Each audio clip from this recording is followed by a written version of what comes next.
to the Trinity Force podcast. Yo, it's that Triforce cast beaming straight to your home. Grab a beer so we know Pone ain't drinking alone. Send an email, a quick tweet, just pick up the phone. Leave a message at the beep if you're a creep, watch your tone. Discuss the meta game, patch notes, whatever helps your stats most. Obi-Pone Kenobi is your last hope to snatch gold. So grab your headphones and join in the fun. We'll try and force in some jokes and some cringeworthy puns. Yo, we can make it together, people. Trinity Force podcast. These boys are second to none. Now that's the end of the intro. It's time we begun. Hey guys, welcome to the Trinity Force podcast. My name is Adam Ponophobia Cogswell, and I am your host for this April 13th, 2016, as we move into the week of PAX. So next week, a reminder that you only get one podcast out of us, though two might come out as we do our Champion Select preview podcast, as we have been promising. I am joined by four great guys this week. First and foremost, Punchinello is here. Hey, everybody. Hello, Punch. Telenasty is with us. Hey. Special guest, Skyen. That is me. Welcome back, Skyen. We are Thank happy you. to have you on. And finally, Chira Jaden. Hey. So, as promised, we are going to talk about Taric today, as he is getting a rework, and he looks just fabulous with his new Outrageously so. Yep. He's a beautiful, beautiful hair boy. What about the manly chest, though? It's just there. Oh, man. He inspires The feelings in skin. people that they didn't know they had. Oh, I might know I have them, but they're on the forefront now. Woo! Yeah, so as we talked about last week, or as we previously mentioned after the Aurelian Soul episode, we are going to try to bring Skyen on for every new champion release or rework to talk about the champion, as he brings a new perspective to the champion in the form of the art perspective, as well as some really good information based on how the champion plays, and just a unique perspective of the champion that you might not get. So we are very happy to have him on. I know, Skyen, what is it, like 2 a.m. for you? Yeah, 2 a.m. Just turned 2 a.m. And thankfully I have no classes tomorrow, so I can stay up. But yeah, I'm going to pay for this. Hopefully it's worth it. I think a lot of people enjoy having you on. Plus, they get to check you out. If you guys don't know Skyen, I don't know how you don't know him yet, as we've had him on, 3 times now? Go check out Caster Comics. Is it at castercomics.com, or did you change the URL? Castercomics with an X.com, yeah. Boom. There we go, with an X. So guys, go check that out. I'm sure there'll be... I haven't checked recently. I apologize, but do you have one out for the NA or EU LCS finals? Not yet. That's the next project. I just finished up finally doing the last for the OPL finals down in Australia, which Riot had contracted me to do a bunch of comics for that. Just send it off, waiting for some feedback from Riot if they have any changes they want to make. If they don't, then it'll pop up on their website soon, oce.lolesports.com, if you want to read it. It's absolutely horrifyingly massive, and I can't believe I did it.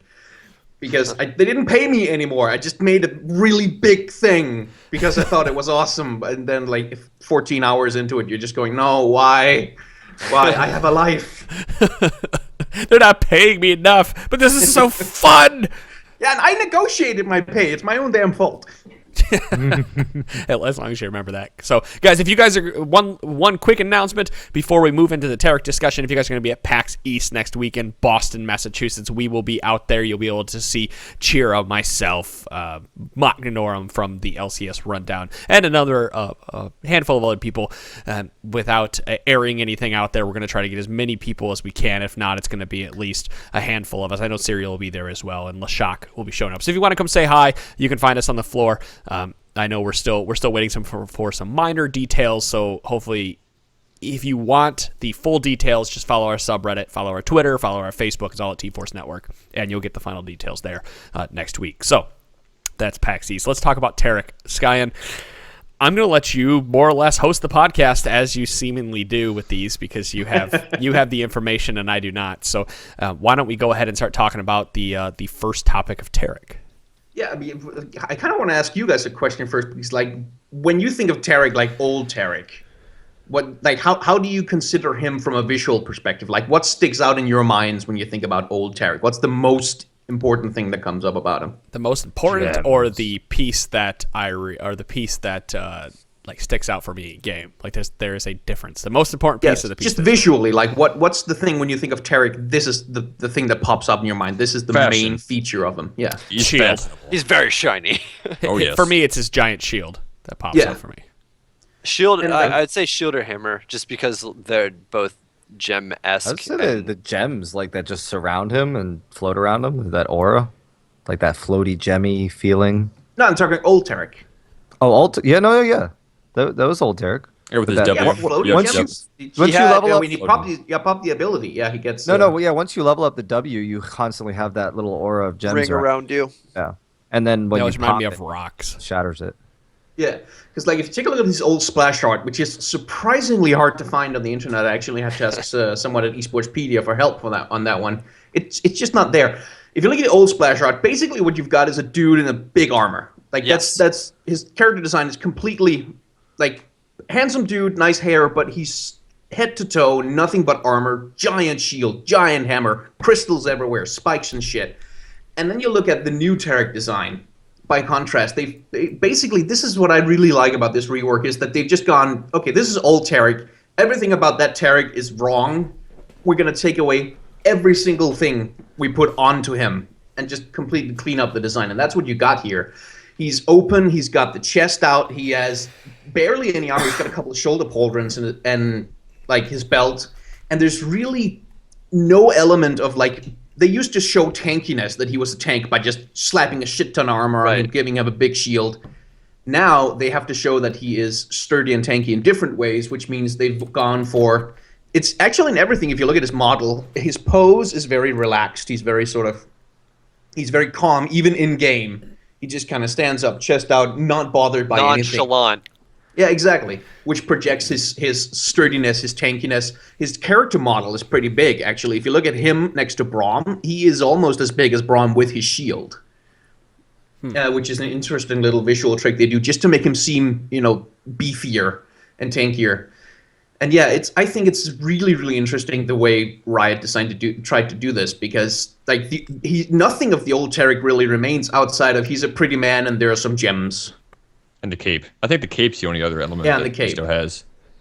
It kind of went a little bit more the direction that the fan and community seemed to have like just intrinsically taken Taric, and then Riot just kind of went with that, more of the flowing stuff and Every single Taric is gay joke personified. Yeah, exactly. Well, I didn't really want to say that out loud, but But he doesn't come off as the I'm gay figure. No, now, he's Fabio. Right? He's definitely like that. The Fabio. Yeah, He's got metrosexual, I think they used to call it. yeah. That's a good term. Yeah.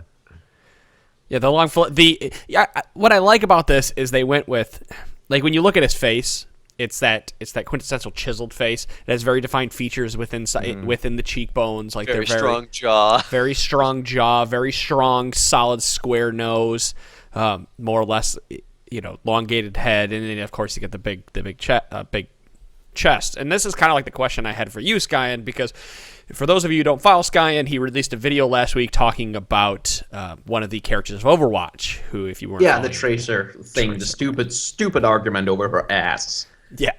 If you guys didn't follow that, she had a victory pose that was showing her ass, and then Skyen made a video on it and told you why it's stupid that we are upset about this. So my question is, this is going to be probably more.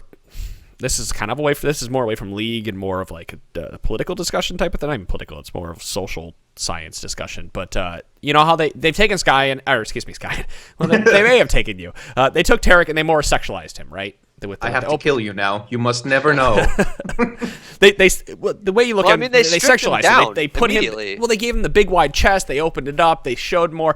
Is from a design aspect and from an aspect. This is not something that I can talk about, but other people would probably rant about for days. Is this the design that, not going forward, but is this the design of champions that we want to see thrown about League of Legends in comparison to how women are portrayed in League? Here you go, that's Adam.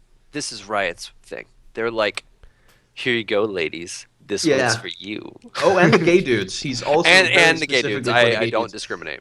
Yeah, I mean, it is an interesting thing because, like, League of Legends, like, the fantasy trope is always that it's sexy women in chainmail bikinis and it's giant burly dudes who are just covered in spikes everywhere. That's sort of the really old school fantasy tropes, Warhammer style kind of thing. And that's something that's changing recently in gaming, like in terms of how do you show a character. And the thing about Taric, his design is not overtly sexualized, not in the same way that Evelyn's is, for instance. Evelyn is overtly sexualized because her outfit and her manner and her poses and her behavior, it's all designed to draw attention to her sexual characteristics. Taric is he's certainly pretty. He's certainly designed for the female gaze, but he's not overtly sexualized. It's like nothing about his design draws attention to his dick, for instance.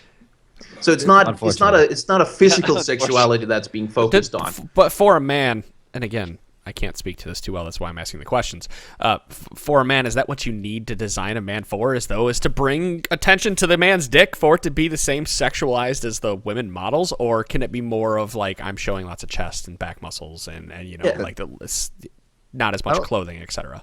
Yeah, I mean it kind of depends because like if you design for the gay male gaze.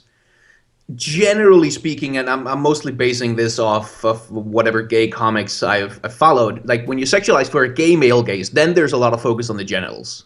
Then there tends to be a lot more the overtly sexual. When you sexualize for the female gaze, you generally, you tend to show muscles. You're actually right about that. Also, the curve of the spine, the butt, these things tend to be shown off when it's overtly sexualized for the female gaze. This is generalizing, obviously, because everybody has different tastes, but... But that's generally the fact. So I wouldn't call Taric's design a sexualized one, but it's certainly a more equal one because it appeals to something different that not a lot of other League champions do. Like there aren't any pretty men in League really, outside of maybe Varus. I think, and like even Ezreal, he's cute, but he's not like a man. He's kind of a manly man kind of thing. Would Braum be the first iteration of a champion outside of Varus that might have? I mean, he's not sexualized by any means, but it does carry the strong man, strong stature. He's a panty dropper through the force of sheer personality. Yeah, he's definitely that, and so is Pool Party Graves was also very specifically made to also appeal to women, also appeal to the female and the gay male gaze, which is something that has been missing. See, two of these sexy males that you just listed, I've already cosplayed, so I just got to get on Taric, is what you're saying. You're gonna have to grow your hair out for a while, and you might have to hit the gym a little bit. But I think a wig and like a couple sesh. 12 months in the gym, not sleeping. I like what you said earlier, that this is a different type of style that we haven't seen much before, and I think that's the appeal of this design, and that it's different. A sexy champion, particularly a sexy male champion in this instance, is a type of character. It should not be the only type of character. I think that's when some people get upset, is when they start playing the game and all the females are the one sexy type of character. Yeah. So and it's nice to release one every so often, and again, in this case, a male one, because you don't see very many of those. So it's refreshing. It's different. Yeah. The thing to note about character design, like sexiness, is not. If you sexualize a character, that's not evil. Like you're not being a bad person. You're not demeaning women or men. It's and a you're not. Tumblr says otherwise. Yeah, exactly. It's just like we have this character. How can we show who they are? Well, we can use their sexuality. This is the case with Misfortune, who is the lusty pirate maid, and she uses her femininity and sexuality as like that's part of her character design. The same thing goes for Elise, who's the Black Widow. Black Widow, exactly. Yeah, exactly. That's the sexuality is adds to the character. It does something to change, like how do you perceive these people? How do you think they would act in a situation? Whereas with someone like Ashe, who I hate her design so much because it's old and they've never really updated it. She's a frost archer. She lives in the north. She's the queen of a kingdom. None of this comes across when you look at her. She's just a supermodel with a miniskirt and her tits out in the middle of a blizzard and a cape, which does absolutely fuck all. Like her design you want some from more that furs perspective on is her? more- Cape of Warmth +1. Yeah, that's what it it's is. just her design is very bad because she's sexy, but there's no reason for it. Yeah. Like that's when Good sexualization point. from a design perspective becomes a problem. It's like, is there a good reason for them to be sexy? No problem. Is there no reason? You're being lazy. So, But like you said, she Anyway, was one I'm of the ranting, first characters. obviously. Oh, no, She was the- one of the original, yeah. I like these rants because I think it's a good platform for you to talk about this, and I think it's a good. I'm kind of trying to force you to segue into that, not talk about the Tracer piece, but kind of like hint at it and let people know if they want, longer. Because I think it's a good discussion to have, and I think you covered a lot of good topics in there. But like, so we're designing champions, and is the next piece of designing champions. Like we have this beautiful male model here with Taric.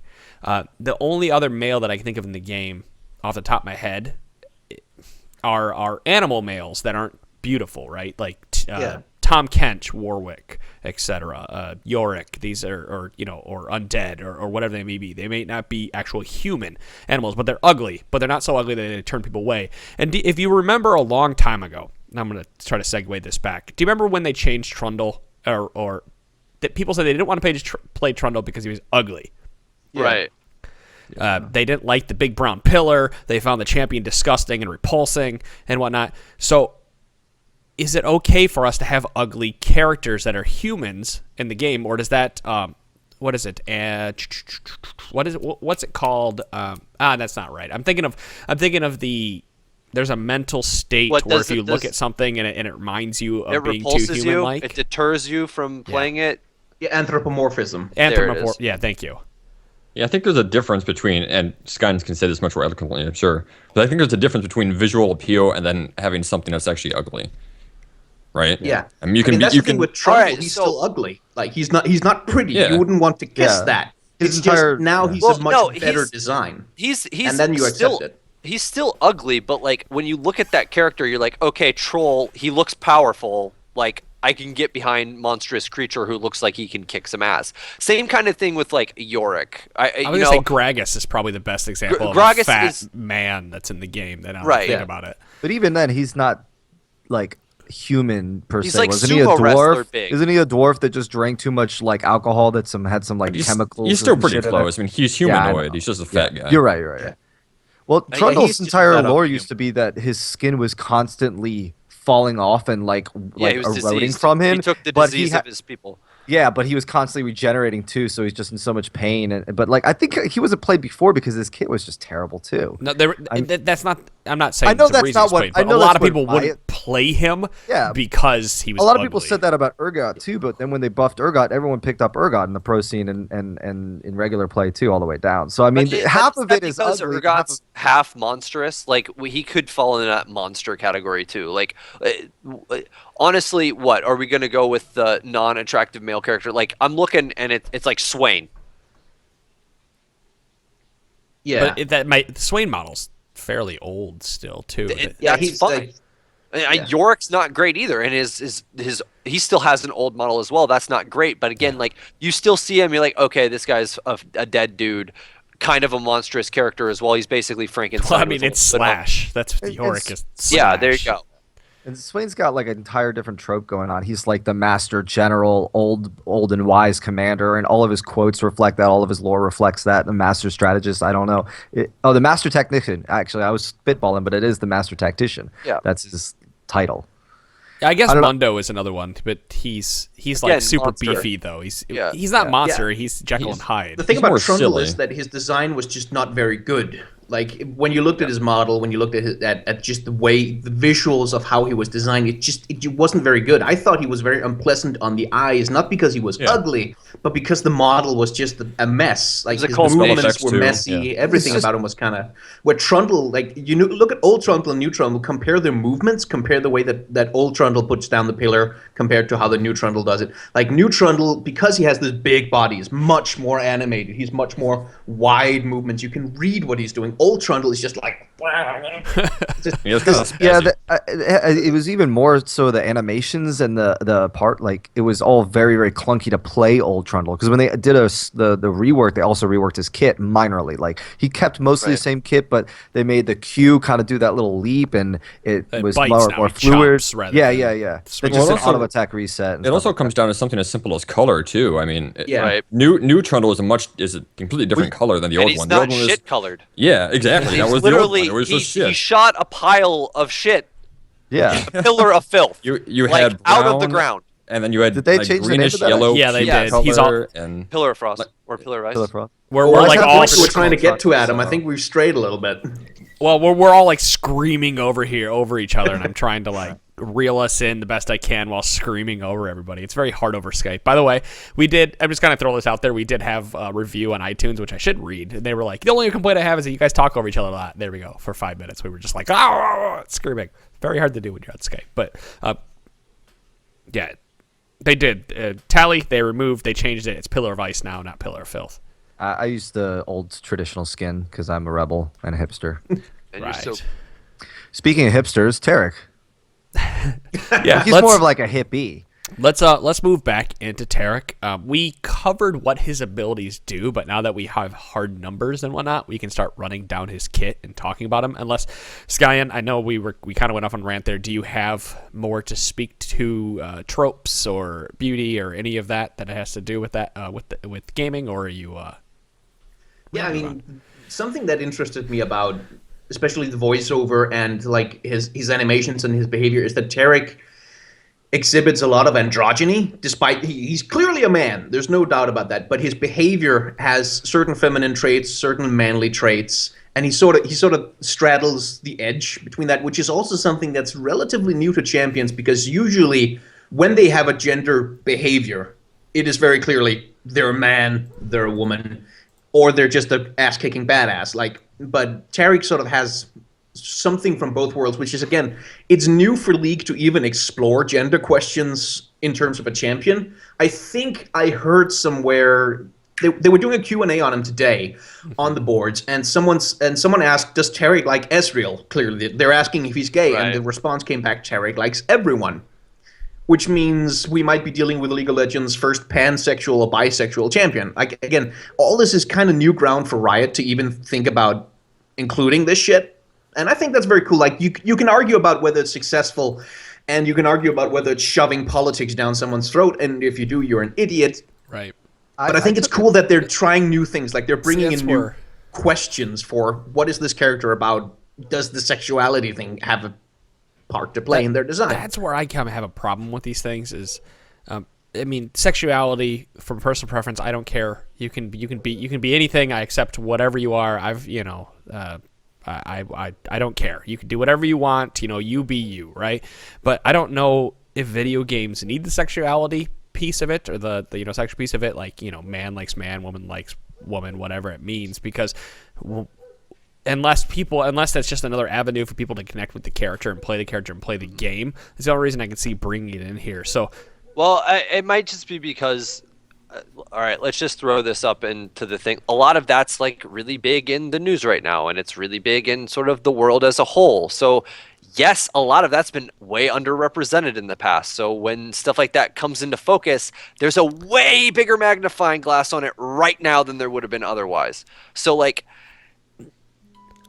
I'm more of along the lines, let the designers do what they want to do and let them kind of explore things the way that they want to explore them, as long as they're not being like assholes about it, because honestly, that's going to make better games. It's going to make way better games eventually. So Yeah, let them be creative, and I mean they've got over 100. How many champions are we at now? A lot. I mean, you've got to make 130 each champion something. distinct in their own way. So yeah, let your creativity flow. I Like, didn't I think that think they were. eventually they have to get into like sexuality questions, because like at some point they've exhausted just, oh, here's a warrior, here's a rogue, here's a mage. this is At the some third point, you kinda monster have we've come to- out with, right? Yeah. So like, I think- and it's the representation question is always divisive, and I'm sure we're all gonna get comments for even bringing it up at all. But the thing is, representation is not a political statement. Like, just having something be in there is not a tacit approval. It's not disapproval. It's just there.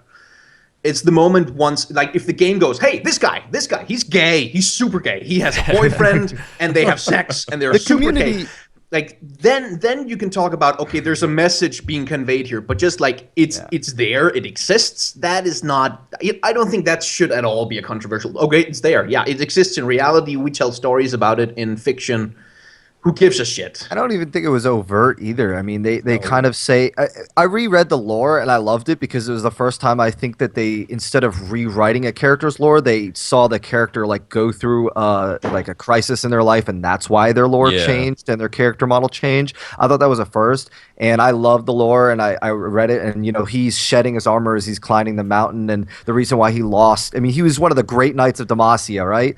And then his free spirit is kind of what got him into trouble and got him fucking exiled, and then he had to climb the mountain, which was supposed to be a death sentence, and then that his free spirit and like love of nature and love of everything. I thought that it wasn't like, hey, he loves Ezreal, but he loves everyone. I didn't think that was a pansexual comment. I thought that was just more of a comment towards, hey, he's free spirit, kind of hippie. He wants to protect anything that's living, and he doesn't discriminate against that. He loves didn't life. Think that they were, yeah, exactly. I didn't think they is touching on anything sexual. Besides, they just kind of left all this. Like honestly, I'm looking at this armor, the 5th Age, the pink skin, the gay skin. He looks more like a femme glam rock star. That's exactly right. Like, which also back in that day was walking that kind of line of. Well, he's got the '80s rockstar hairband. Yeah. That and then the spandex coming right up here, it looks like, and stuff like that. So I don't think there's anything done overt by them. I love the way that it fit with the lore as to why the armor was coming off and stuff like that. I'd like to make the comparison just for a moment to Dungeons and Dragons with this, because I think there is a good comparison here, and that it's something that a lot of us, even myself, admittedly, will forget, that characters can go any direction that you want to take them, and any direction that the artist or the story wants to take them, and it's all based on how you want to play the champion. Now, if you look at all 4 of Taric's skins, and this is me kind of negging on what I said earlier, and that's if you look at his base skin, he's just manly, potentially androgynous man. And then you have the nature-loving Taric with the green skin. You have the overtly sexual pink skin. And then you have, like, the demonized red skin, right? And that's why I bring that comparison to D&D, because it's the same thing. Like, it's an RPG. When you bring lore in this, you're bringing the role-playing aspect into the game. And it allows you to make as many changes and comparisons or whatever it is to any champion you want.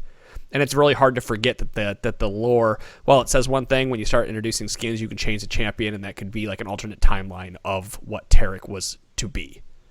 Yeah. I think it's also important to note that, like, any discussion of sexuality and all this shit, this is metatextual narrative. This is all outside the game.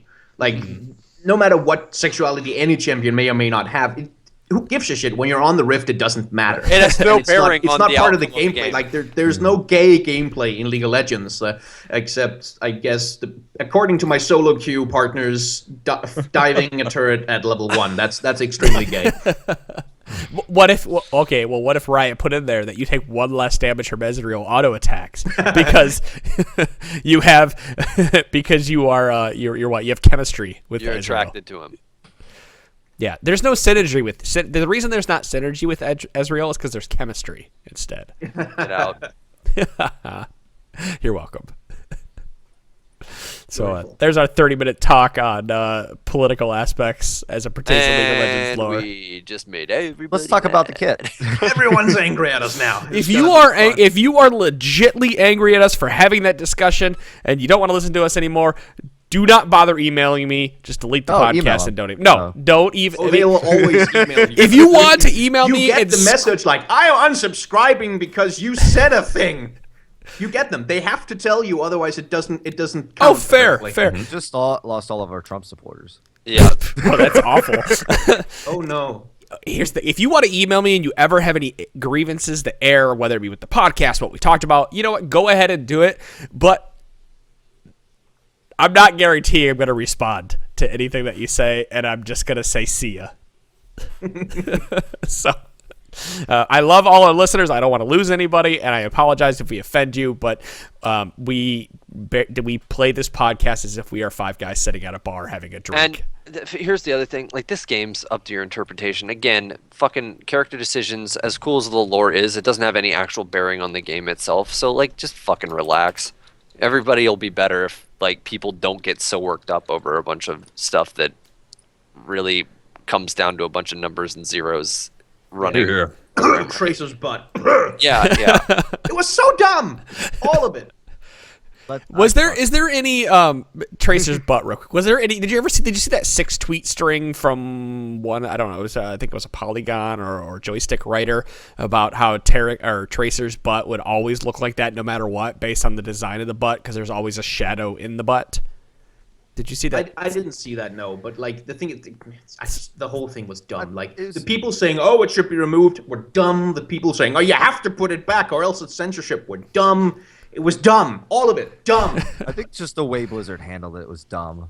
Honestly, I think the way Blizzard handled it put more fuel to the fire than almost anything else. Definitely. Like, They like it wasn't even that like the decision, the outrage from some people was they were more outraged because people went to defend its initial implementation, and then Blizzard changing it pissed off the people who defended it, which then gave the people who didn't want it in there more credence to what they were already saying, and it just turned into a giant Like fucking the way avalanche. Riot probably would have handled it was to just have it be changed in the next patch, not say anything about it, and if anyone asked, that wasn't one of our particularly best poses. They were working on it anyway, and just have nothing to do with it. But instead, they fueled the fire. They're like, "Yeah, you're right. We don't like it either. Tracer should be nothing about sexuality. She's spunky. She's fun. She's bubbly. I don't know why we put this in there." And they just fed the fire and made it so much worse. And then people just came out of the woodworks.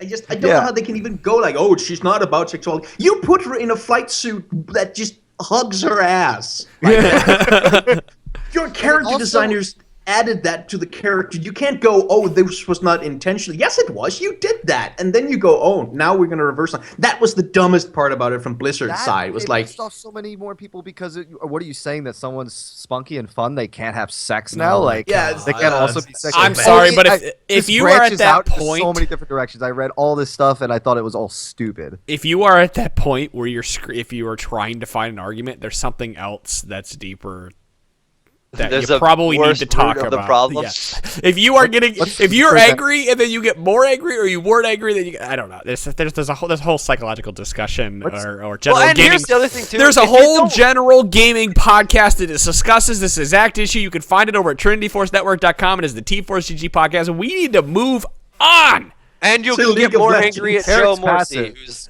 clearly going to say something inflammatory. So We go need and to check it move out. forward and talk about bravado. I have derailed everything. The plan worked.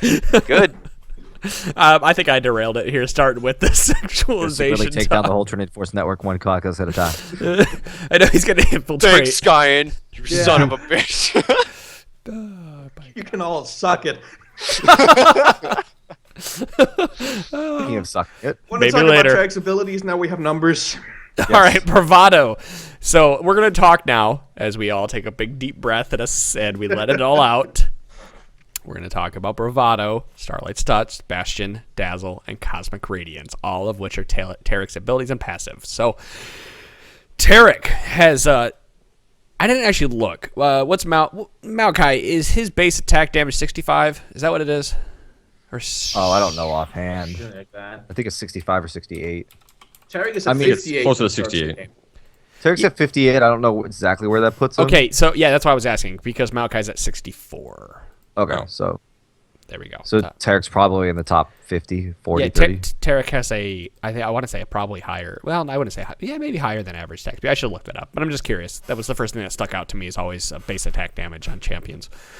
I got it coming up in a second.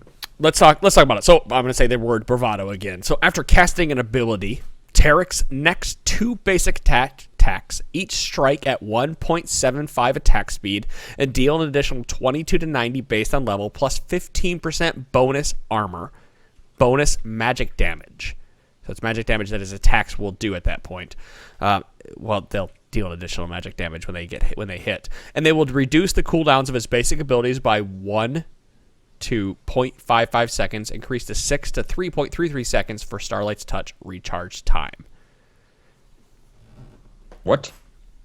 What was that last part? one- Yeah, I'm looking at the notes and you less- confused me. Increase to 6 to 3.33 seconds for Starlight's Touch's recharge time. It's based on the recharge time of Starlight's Touch. Yeah. I don't get why it's from 6 to 3. It usually would be from 3 to 6. I don't know. It's probably backwards, Yeah. honestly. But yeah, that seems Well- like sort of they really want to pattern him towards harassment. Because like you need the cooldown in order to get the heals off and to recharge your healing as fast as possible. So you want to run in and just bash people over the head at every chance, sort of as the core laning gameplay of Taric. I think that's what they're sort of trying to move him towards, something more interactive with the enemy. Yeah, I mean, it's kind of the same shtick that old Taric had, which is if you weaved your auto attacks in between abilities, you got your abilities back up faster. Right. So that's the same. I played one game as him. I will say that the double swing is not nearly as fast as other characters that have a double swing in this game. The only two I could think of off the top of my head would be Shyvana and Yi. He still has a rather. It's obviously a fast animation. It says it goes up to 1.75, so that's obviously fast for a tank or a support. But still, if you don't get the second one off, you're losing that cooldown reduction. He did noticeable damage, but his base AD is like in the top 50 or 60. It's not really up there, but probably because he gets this free magic damage on it, that it's not that high. Did you happen to notice, and this is probably a question you didn't, if any of his abilities reset his attack timer? Not really. I mean, I was weaving them in between my auto attacks anyway. So I know it's a random question. I didn't expect you to be able to answer that, but I was curious if maybe Bastion just somehow reset his attack timer as he cast it. So no, I don't think so. It's not definitely like an immediate auto attack reset like you get with like a Leona or Shyvana or anything like that. Right. I mean, I used it in between my auto attacks because you have to wait for your next attack anyway. It just speeds up the time between like the immediate next two attacks. It's not an auto attack reset by any means. It's just like, okay, he attacks slightly faster for the next 2 times he can hit, but it's not like a Master Yi passive reset. It's not like, okay, you can immediately auto attack reset to get a bunch, like some extra damage off. You would still have to chase somebody. You still have to move towards somebody a little bit to get those extra swings off, unless they're moving at you. Yeah. Let's talk about Starlight's Touch now. Passive Taric stores a charge of Starlight's Touch periodically, up to a maximum of 3 stored at once. Starlight Touch cannot be cast without charges. Taric then heals himself and all nearby ally champions, with the amount increasing with every stored charge at the time of cast. So this starts out at 60 mana and goes up to 140 plus all of the charges that are used. So you can't just use one charge. You have to use everything that's stored. The heal per charge is 20, and it goes up to 60. And the total heal is 60 to 180 plus 0.6%. So every charge you get adds 0.2% AP ratio to it. So you can heal 60 at rank 1 if you have all the charges. And it also looks like it scales off bonus health. So Yes. when I played him, I wasn't building any AP. I was up against all magic damage teams, so I was just basically stacking HP and CDR. And this seemed to heal for a decent amount. But I was also not playing support with it, so I was getting a decent amount of HP. So Next we'll talk about Bastion. Taric and his Bastion marked champion gain bonus armor. Bonus armor is 10 to 20% of Taric's armor, so it goes off of his old W. The same way as the people, but it's only the marked target. It's not everybody in the radius now. Taric shields himself the targeted ally for 2.5 seconds, blessing them with Bastion and causing his abilities to be replaced on them while both are near each other through the effects, though the effects do not stack. Taric can self-cast the shield on himself and his marked ally if he's within range, and only one champion marked at a time. So the shield is absorbing 8 to 12% of the target's maximum health. That's big on a tank. It's huge. yeah, I like this because not only was it you would be able to choose who your Bastion is, but you could use it again to give him a bunch of the HP and to reset your your passive, so you can get that extra attack off and extra CDR from doing it.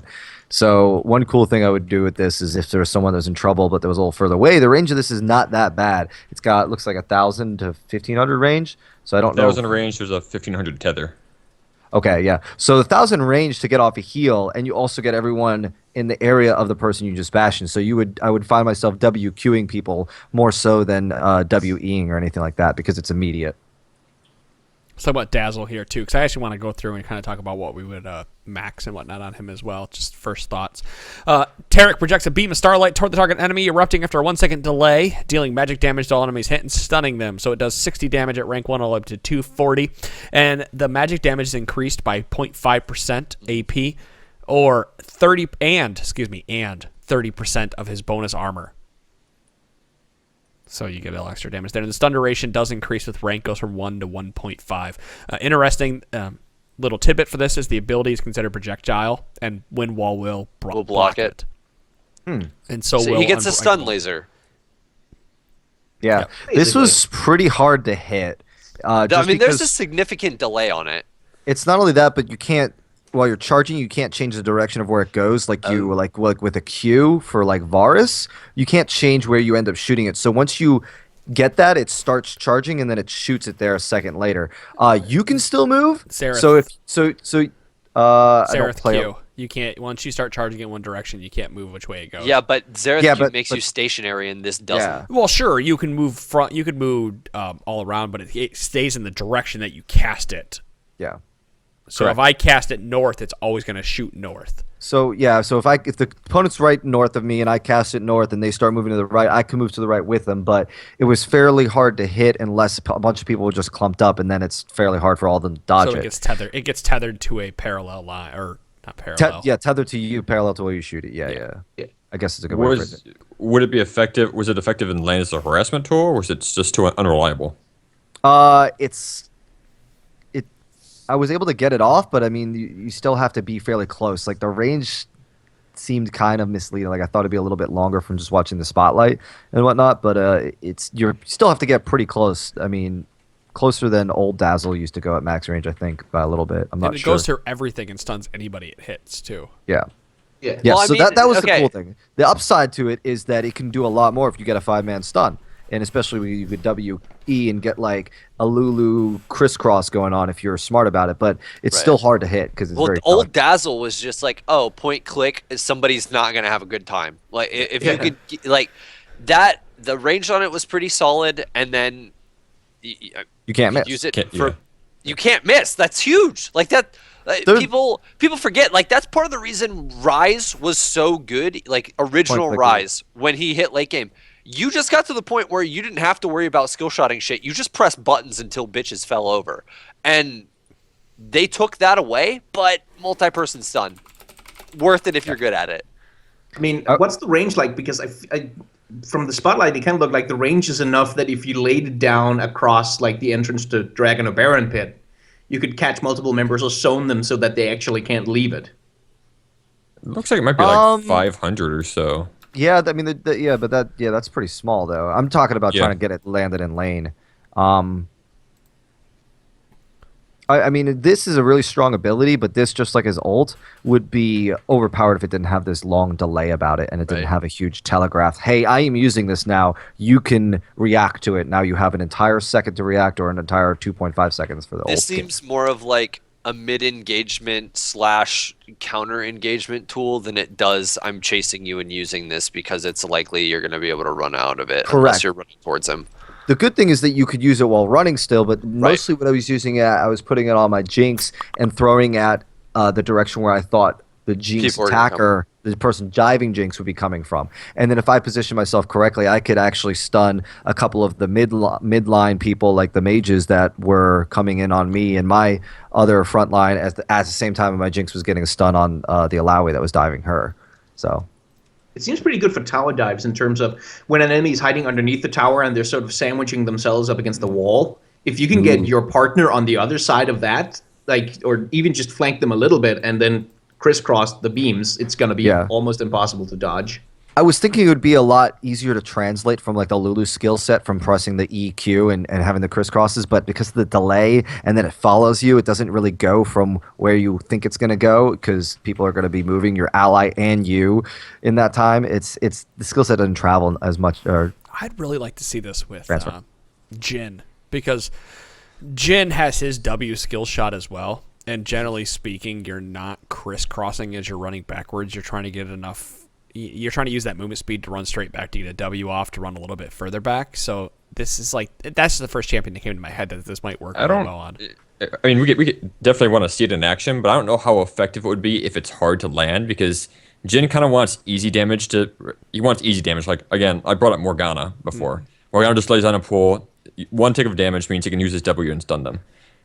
Or root them. So yeah, he wants a support that has got range and that can easily land damage. apply so that any sort of damage, yeah. Right.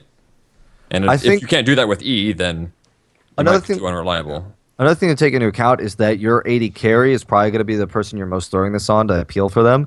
And my AD carry didn't know what was going on probably. They never played with new Taric before. So as AD carries learn, hey, I have the Bastion on me. I know this projectile. Yeah, And if both you're here- beams would go towards the Right. Yeah, it could The work. pointing's not really great for podcast, but the one thing I did was if it was my AD carry, me and my AD carry, the person diving them from the opposing team, and then me in a sandwich. A couple times I pressed E, right on top of this person that was diving us, and we had. Me and my allies E was basically pointing directly at each other. So that was good and bad in that I couldn't stun, a couple other people on the other side of the fight, but it made it a little bit easier to hit this guy because then he has these two lines basically homing in on him. I think it's an easier way to explain it is if you have 3 people in a vertical line. If you point at the person in the middle, both beams are going to go toward the middle. Yes. The person Yes. in the middle. Yeah. Whereas if you pointed ahead of you straight north, in this vertical line example, you would probably still get the stun off to help your AD carry, but you could also get some others, backliners maybe or something like that. A couple times I pressed E, right on top of this person that was diving us, and we had, me and my allies E was basically pointing directly at each other. So that was good and bad in that I couldn't stun, a couple other people on the other side of the fight, but it made it a little bit easier to hit this guy because then he has these two lines basically homing in on him. I think it's an easier way to explain it is if you have 3 people in a vertical line. If you point at the person in the middle, both beams are going to go toward the middle. Yes. The person Yes. in the middle. Yeah. Whereas if you pointed ahead of you straight north, in this vertical line example, you would probably still get the stun off to help your AD carry, but you could also get some others, backliners maybe or something like that. So assuming you're in lane and you're not under heavy harassment, so you don't need the Q, don't need a level Q, do you think you'll be leveling E first? Because it looks like it gains the most per level early game. Flat damage and then the stun duration. Yeah, the duration's good, but I maxed the E first, but I was also kind of being greedy. I didn't really look too much into the other abilities. It looks like I would feel like I would likely max the W first for the extra damage reduction. Well, it's both. Then you're I guess bonus if you're doing with your AD carry, you don't need W max first. You could probably max heal though, because that with those charges. Do we know how fast those charges come up? 15 seconds. None of his recharge time. Yeah. None of his abilities go down and cool down from leveling them, so it's all whatever you CDR. want. Yeah. They're all a flat 15 seconds, humorously, besides its ultimate. Oh, yeah. Starlight's Touch, Bastion, and Dazzle are all a flat 15-second But- cooldown. So he has 15 seconds of glory, and then he's just auto attacking. Well, you would think that that's a long time, but they have to make that high because of his passive. So Right. this is going to make this character a lot more high skill cap than he was. Not only because you have to aim this stuff with delay and You have prediction. to thread between. You have to thread, but and then you have to thread. Yeah, you have to thread auto attack. Well, okay, so it's going to be like Lulu in that like you have to pick an ability, like you have to choose well and do stuff with it. Well, in her case, you run out of mana if you just throw out stuff willy-nilly. In Taric's case, if you just throw stuff out willy-nilly, you're not getting any advantage out of your passive, and all your stuff's on cooldown. I gotta imagine it's an EQW max with this because E's damage significantly increases with each point you put into it. Yeah. It goes 60 to 105. But it kind of depends on like what you're up against, because if you're against something that's Lucian, for instance, you're never gonna hit him with a dazzle. Like unless your AD carry has some sort of crowd control that you can then piggyback off, then you're never gonna land a dazzle on him. And I'd just go for the heal to counter his harass and If burst. someone gets hit with both dazzles, do they take 120 damage at rank 1? I would assume so. yes. I You don't think wouldn't be so. able to do 2 dazzles at rank 1. Sorry, rank 2. There you go. No. I mean level Damage 2 doesn't rank stack, 1. I mean, the I heal read that doesn't you could- stack, but maybe the dazzle damage does. Are we I know the 100 stun doesn't. I see a note on Thunder at 20 that says damage, heal, and effect will not stack if hit by 2 versions of the same spell. Okay. Okay. Yeah, I think So I you could remember. just spread it wider. You can't get double benefit. Sure. I mean, Yeah. that's still good though. Like that, it's not. It'd be fucking amazing if it doubled up, but like regardless, it's spreading it out and like giving it more space, being able to affect more people. That's still really good. Yeah, maybe you max your W first if you're up against a heavy AD team. Maybe your Q if you're up at not against that. But it's weird because the W doesn't have any flat scaling, and for a support, that's not very good. I mean, the only thing that's scaling is his bonus armor, and if you're sitting on a target support item in Sightstone, you're not getting You're not any having benefit bonus from armor. that at all. You gain 1% per level. The target's maximum health, so that's why you put it on tanks late game for the extra Yeah. stun. We didn't talk about Cosmic Radiance, by the way, at all. His ultimate. What's that? Yeah. Oh, yes. It's gonna be Okay, After Beautiful a ultimate. after a 2.5 second delay, cosmic energy descends upon Taric, granting a vulnerability to him and all nearby allied champions for 2.5 seconds upon impact. So He has an AoE Kale ult that he has to cast ahead of time to make it work right. Yeah, I found myself trying to press this to save allies and whatnot, and it's hard, man. 2.5 seconds doesn't sound like a lot, but then that's a It's lot forever. of time. that's a forever. long delay, especially if someone's like, "Oh, there's an Alawi diving my Jinx. I'm gonna save her. I'm gonna press WR on her, give her some health, and then this will come in and just to get blown up." You know, the shitty thing about that too, with a really long cooldown on that, it isn't just the fact that it gets really, really hard to predict exactly when that damage is coming in and then being able to pop that. Now the thing is too, if you are going to predict it and somebody's going in towards it and they see you start to cast, they immediately back up and your Sure. ult's down for nothing. Yeah. I think this kind of goes along with what we were talking about, like that he's not going to be great at engaging, but he's going to have amazing Really good counter engage. counter-engage. Oh, yeah. His counter engage is going to be great, or his re engage and whatnot. You know, this is great if Tower it keeps. dives. Yeah, I didn't even think about that. Yeah, you could set up tower dives, and the turret wouldn't even be able to target you, right? Or it would No, reset. it You wouldn't get the damage stacking or anything like that. Now, Skyen, you were saying? Yeah, I feel like he would be amazing with like a Maokai or something that has, or even a Nocturne, like something that has long range engage that can get onto enemies instantly and just needs the survivability to survive, because you can put the Bastion on, Nocturne pops his ult, dives into the middle of the enemy team while Cosmic Radiance is ticking down on him, like getting ready to pop. So he's in the middle of the enemy team. He's invulnerable. They're concentrating all their abilities on him, doing absolutely fuck all for while for he's the killing cooldowns that they're somebody, spending. ideally. Like you could pull off a play like that, and also with the percent health shield, I think Bastion in the late game, if you want to engage on someone, putting Bastion on like a Maokai or God forbid a Dr. Mundo, I don't think anyone can really hurt them for a good long I while. see this as like you could run like a Maokai Taric sit and protect Kog'Maw like no one else could. I was actually Like- thinking Well, can you do a run at him comp with Sivir? I was thinking, why not put this on a Master Yi, a Fed Master Yi that can't be damaged? The only thing is, I'm just reading this just now, is that you could still be CC'd. So this is like KO, Yeah. where you could still be Sure. crowd controlled. Then You it also would stay synergize within- well with Master Yi, because Yeah. he's Highlander. But don't Well, you yeah, also and play then with you're- the and then ranger? you're throwing a stun off from wherever Master Yi's at. What the hell? Here's the thing about it. When he activates his ult, since it only like does it after the 2.5 seconds, I take it they still need to be around him Yes. for that to go. Or his So- targeted Or ally. or his Bastion. Okay, or his Bastion. Okay, And that'll then work. whoever's around your Bastion also gets it. Yeah. Okay. So you should reliably hit 5 people if you're coordinated with this. Okay, that makes this way better, but still the prediction aspect. Everything. But Q comes prediction down doesn't- on Bastion, E comes Everything out of comes down on Bastion, Bastion. and R comes down on Okay. Bastion. Well, all right. Bastion fixes what I thought was going to be an innate problem with this, but like, Yeah, that's God, Bastion's really good. Yeah. so that's so this kit all synergizes, and that's why I said it's going to be really high skill cap, because you're going to Oh. have constantly like looking out for Honestly, where it they looks are. like the skill floor on him is pretty high too. Like I don't think this is like a Thresh or Blitzcrank where you can kind of play them interchangeably and get away with it. Like this is he's going to be pretty He's his own unique difficult to thing. play. Yeah, Like, I would say people who play Lulu would probably be pretty good at. Yeah, I Yeah, can't play Lulu I'm worth a shit. thinking putting this on a guy that has no trouble diving and has trouble surviving, like we were talking about, like Skyen said, a Nocturne, or like I said, a Master Yi. I can't think of anything else at the top of my head, but any mage that wants to dive in too, like a Fizz or Talon or Zed or anything like that. I mean, that'd be really hard to combat. I mean, you give it because you give it to a Fizz that has like uses E to go up, do damage, is invulnerable during that in between, pops Zonias in order to survive a little bit. Bastion's still on him, and then you can pop Radiance. That's my a God. long time of not being able to do damage. That's the to last somebody. thing I want to play against. Yeah. Horrible fizz. Fuck That would that. actually be long enough for him to get like a third ability rotation off before anyone can pop him. And Easily. Taric does a decent amount of damage with his autos now too, because he's getting bonus magic damage. He's getting like a couple of fast reset auto attacks and whatnot.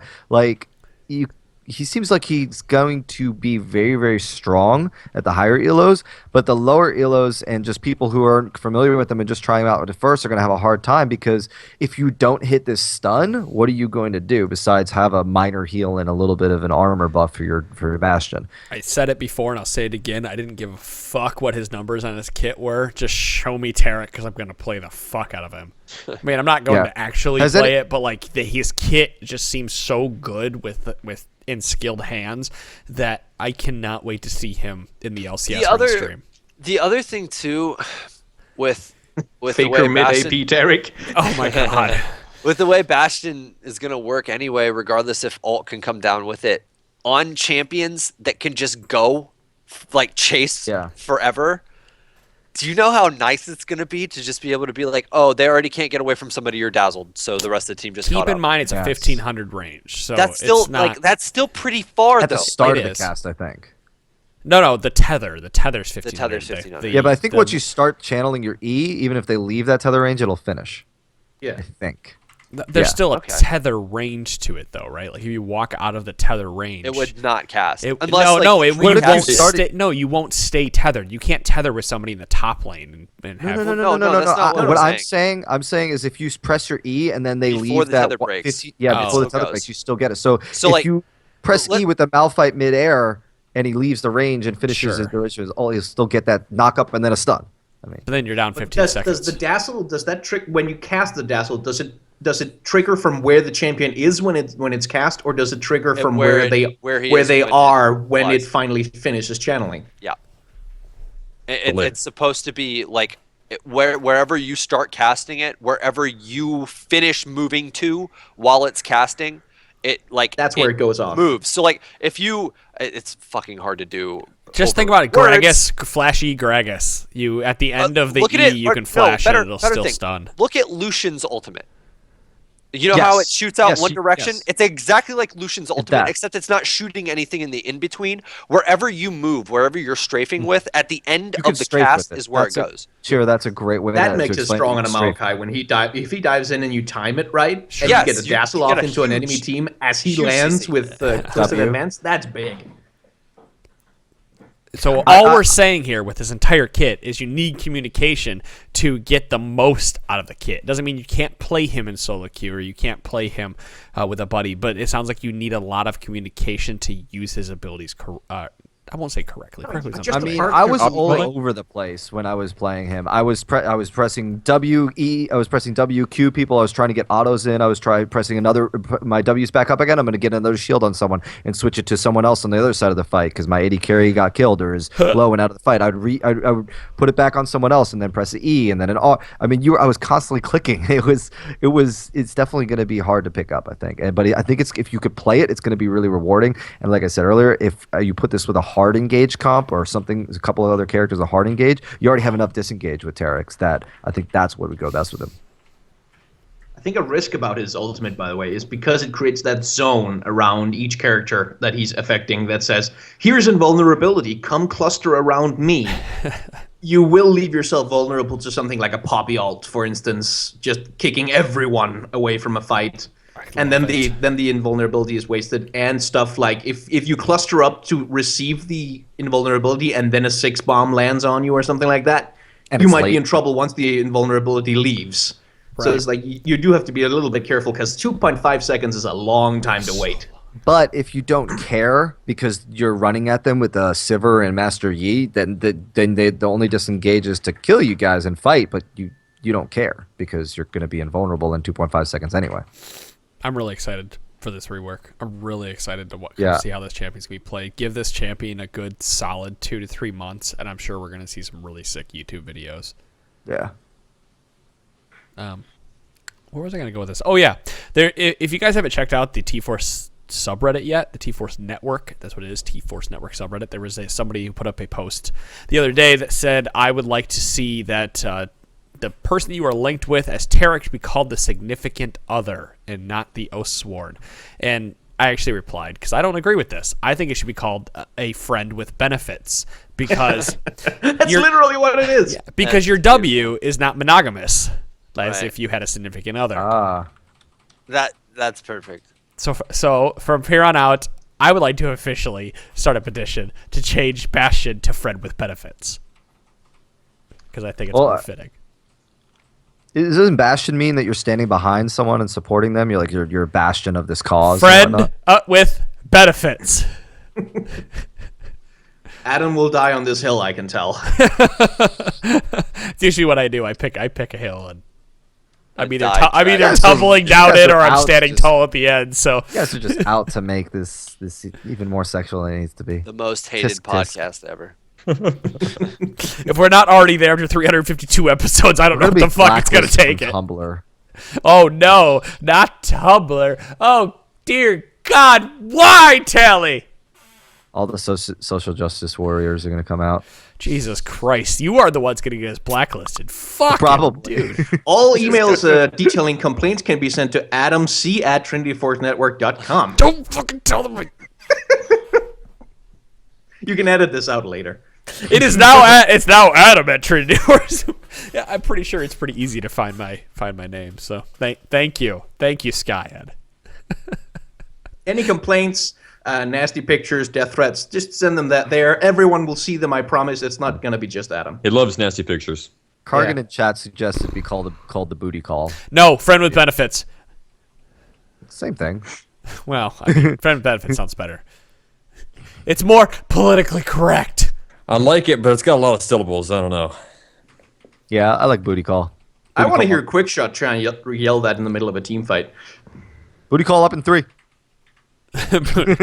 Well, it was like a long time ago in the NALCS where Medios said, "Cum shot coming up" or whatever. Yeah. Shot in 3. Yeah. I got Yeah. cum. Yeah, I've got cum shot in 3. God damn it, Medias, I love you. There was some live producer who missed that for a second there. Yeah. All right, guys. I think that pretty much wraps it up. So we're ending the Taric episode on cum shot, really? Yeah, we are. That was planned from the start. You're not supposed to call it out. You're supposed to let it sit there and brood so people can find out when it finally hits them in the face that it was a. Wow. Never All mind. right. All right. Well, good talking to you guys. I'll see you later. Skyen, thank you so much for coming on as always. You always bring a unique and fun perspective to this podcast. Either the next time we'll have you on will be I'm assuming will be the next champion release because after that should be Yorick. Yeah, probably. I think he's the next one up. Yorick is the next champion to get reworked. Beautiful. So the way this has been going, it's been every other, right? Like they'll do a new champion, then they'll do a rework. Yeah, but who else is on the rework schedule at this point? Actually, I want to do Rise again. Yeah, but that's all a the mages and I think it's just the mid-mage update is going to be the next big thing, and then I don't think they're going to release any I want champions. to say I don't remember what's on there. I gotta imagine they're working on anybody with an old kit. I gotta imagine they're working on Morgana and Warwick and whatnot. Like while those champions are getting Warwick's played. been on the list for a while. Yeah. So we'll see what they do. I know Yorick's coming up, so if any of you guys out there who like Yorick, just know he's getting a rework and it's coming. I would say probably in the next 3-4 months, probably more like 4 months. You'd probably see Yorick. So that's it. Thank you again, Skyen, for coming on. Thank you everybody for listening to us and enjoying this. Skyen, any last words? I don't know. Go play Taric. I think he's going to be really cool. There we go. Go check out Skyen Caster Comics. Go please support him on Patreon. I know we have been supporting him and are very much enjoying everything that we see and get from that because we enjoy supporting other creators out there for League of Legends. Guys, thank you so much for listening to us and supporting Skyen as well. We will see you all on Monday as our pre-PAX episode hits with likely patch note discussion, as I would assume those will hit this next week. So, guys, we will see you all. Peace. Kisses. Jim. See ya.